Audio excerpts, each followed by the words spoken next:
Olá, boa tarde a todos. Meu nome é Maíra. Eu sou bolsista de iniciação científica da Universidade do Vale do Taquari, a Univates. Hoje eu vou apresentar sobre a avaliação do potencial energético da casca de cacau na produção de biogás e biometano.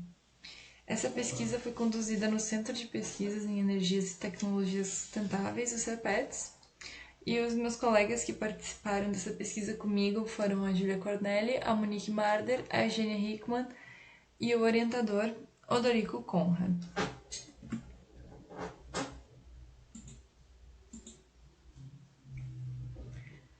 A poluição e o aquecimento global são duas preocupações que se tem na atualidade.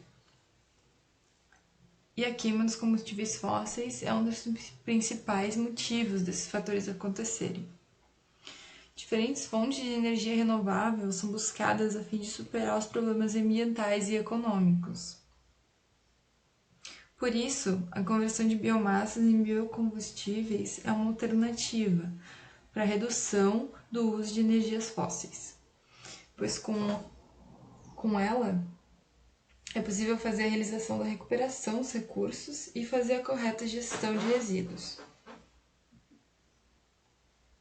O biogás ele é consequência da digestão anaeróbia. Ele tem a proposta de tratar os resíduos orgânicos e de produzir energia limpa. A digestão anaeróbia, então, ela acontece pela ação dos micro-organismos sem a presença de oxigênio. Na digestão anaeróbia, a matéria orgânica complexa ela se degrada, produz ácidos graxos, dióxido de carbono e hidrogênio, e esses componentes, então, vão servir para, consequentemente, gerar metano. Aqui, então, eu tenho um gráfico da composição bioquímica do biogás, onde é possível ver que a maior parte dele é composta por metano, de 55% a 75%, seguido de dióxido de carbono, de 25% a 45%, nitrogênio, de 0% a 3%, hidrogênio, de 0% a 2%, e gás sulfídrico, de 0% a 1%. É possível ter oxigênio também, porém em muito pouco, de 0 a 0,1%. Quando se fala, então, na digestão anaeróbia, o cacau ele deve ser considerado, porque ele é utilizado mundialmente nas indústrias alimentícias. O Brasil é o quinto maior produtor de cacau do mundo, e a produção aqui no país chega de 180 mil toneladas por ano. O cacau ele gera quantidades significativas de resíduos industriais, onde a casca é o maior resíduo, e essa casca é comumente descartada no próprio local de colheita. Com isso, então, o objetivo do presente trabalho é avaliar o potencial da casca de cacau quanto à produção de biogás e biometano em ambiente de temperatura controlada a 37 graus. Metodologia. O experimento ele foi conduzido conforme a norma alemã VDI 4630. Primeiramente, a amostra ela foi triturada em liquidificador para facilitar o processo de digestão. Com essa amostra triturada, então, foi feita a caracterização da amostra, que são as análises de sólidos totais e sólidos voláteis.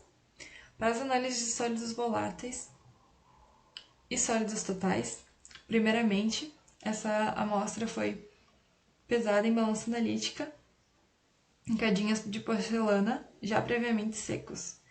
Primeiramente, ela foi levada à estufa a 105 graus durante 24 horas, para serem obtidos então os sólidos totais da amostra. Esses mesmos cadinhos, pós-estufa, foram levados à mufa a 550 graus durante 2 horas, para então se ter os sólidos voláteis dessa amostra. Os reatores. O experimento ele foi conduzido em triplicata, onde tem-se um branco, um padrão e uma amostra. O branco são reatores só com inóculo. O padrão são reatores com inóculo mais a celulose. Esse padrão ele vai servir de validação para o experimento. E a amostra, onde é o inóculo mais o substrato, que seria então a casca de cacau. Foram utilizados reatores de 1 litro, onde foram 500 gramas de mistura, que é o inóculo mais o substrato. As proporções utilizadas em cada reator elas foram determinadas conforme a VDI 4630. Essa norma, então, ela estabelece que a relação de sólidos voláteis da amostra de inóculo ela deve ser de 2:1, e o teor dos sólidos totais da mistura ele não pode ser maior do que 10%.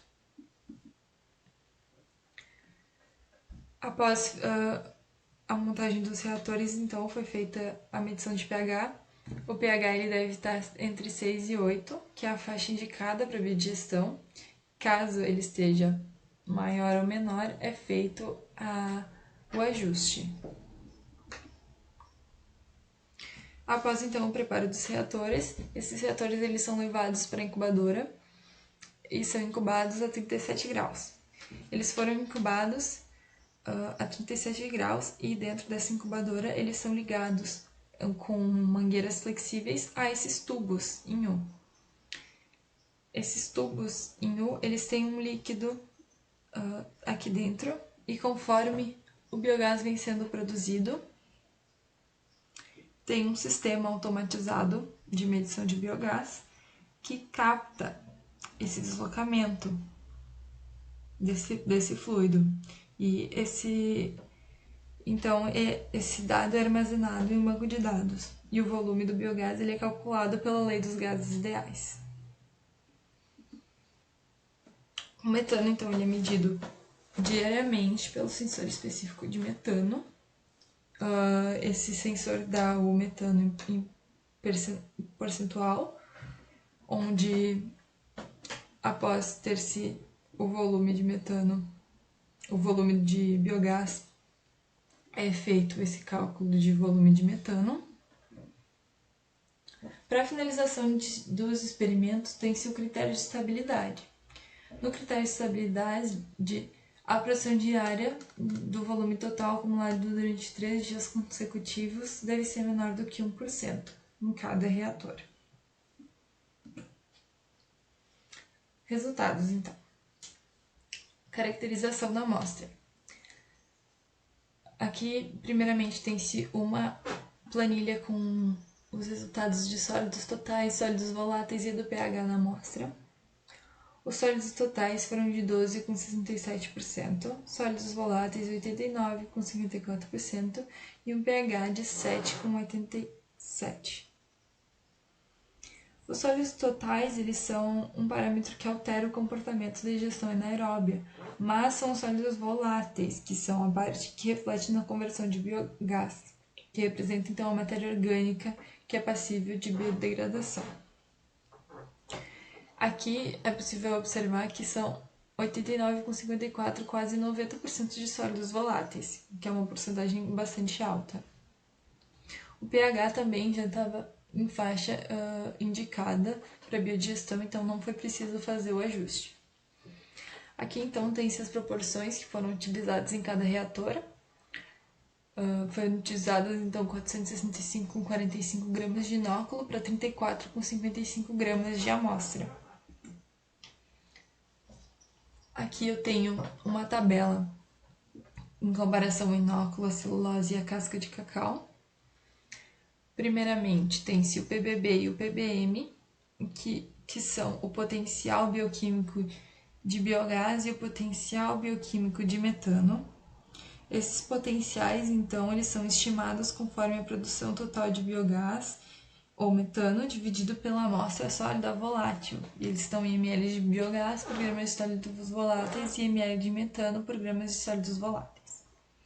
O PBB, então, na casca de cacau foi de 745,21 ml de biogás por gramas de sólidos voláteis e o PBM de 424,62 ml de metano por gramas de sólidos voláteis.